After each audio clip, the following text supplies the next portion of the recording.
Hello, I'm Nick. I'm calling in Epley from South London, but I'm from London. I'm from Macclesfield, really, and I've spent my whole adult life confined to the voluntary sector, with the exception of two brief forays into Whitehall.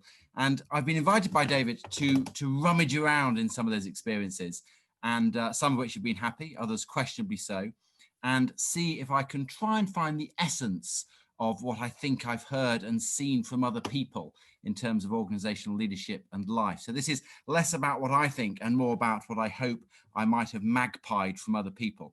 And so as such, I give you with little confidence but good faith a rough distillation comprising 2 conversations and 4 very simple thoughts. The 2 conversations that always bubble to the surface when I'm thinking back about things I've learned in terms of organisational life and leadership are with 2 very different individuals. The first is a woman called Laura MacArthur, who was head of people at Save the Children in what I think it's fair to say was in some ways a challenging environment to work. And Laura once said, and I'm quoting now, "If I ever write a book, it will be 1 page and it will say, listen to what people say and what they don't say. Pay attention to the small stuff. Treat everyone like a human being. Do all of that all the time. Never forget." And the second conversation is with a man called Charles Guthrie, who used to be chief of the Defence Staff, and he was also president of London Youth, another charity I once worked at. And he said one day, he said, people talk a lot about leadership, and he said, having worked all my life in the military, I'm always being asked about leadership. He said, and it's very simple, really. He said, all you've got to do is set the right direction, find great people, and love them a lot. And I mean really love them. Those are his words, not mine.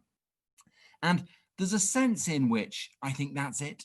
And I think that's all you can ever say about organisational life and leadership. But I will go on, if I may, to say 4 very short and simple things which come to the front of my mind when I sit under a tree and think about what I might share in 4.5 minutes. The first is about context and the importance of context. And it occurs to me that whenever I've gone wrong, which has been quite often, it's often been because I've been under-attuned to context, which isn't to say that there aren't core principles and established norms that can be helpful guides.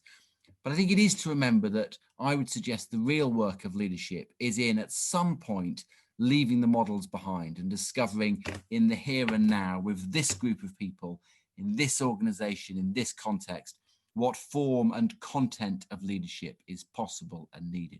So my first thought is about context. The second feels an embarrassingly commonplace one about bravery. But the things I regret most are definitely the things I haven't done, or more often the things I've done more slowly or less fully than I think I should. And that isn't, as far as my self-knowledge allows, a retrospective boldness cleansed of the reality of then, nor is it a rallying cry for brashness. But it is, I think, and perhaps especially when managing challenge and change, to reflect that I think it is possible to overthink and to underpace, and the value, as I think some previous speakers have alluded to at times, of going hard and straight. My third thought is to sing a song to management, and this is why I have the worker bee slide up, actually. We often think of great leadership as heroic and pertaining to questions of strategy and inspiration, and I think I want to make an appeal for leadership's younger and oft overlooked sibling, good management, and argue that, in fact, a lot of organisational great leadership is found in continual attention to what we can think of as the small stuff, but the worker bee traits. Does everyone have great one-to-ones? Do the team meetings start on time and have prompt actions? Is your management accounting framework set up to devolve budgets as far as possible? We can think of this as small and technocratic, but increasingly I think that actually these are the prosaic day-to-day things that make organisational life really hum and tick. And my final thought is about luck, which could sound defeatist or miserabilist.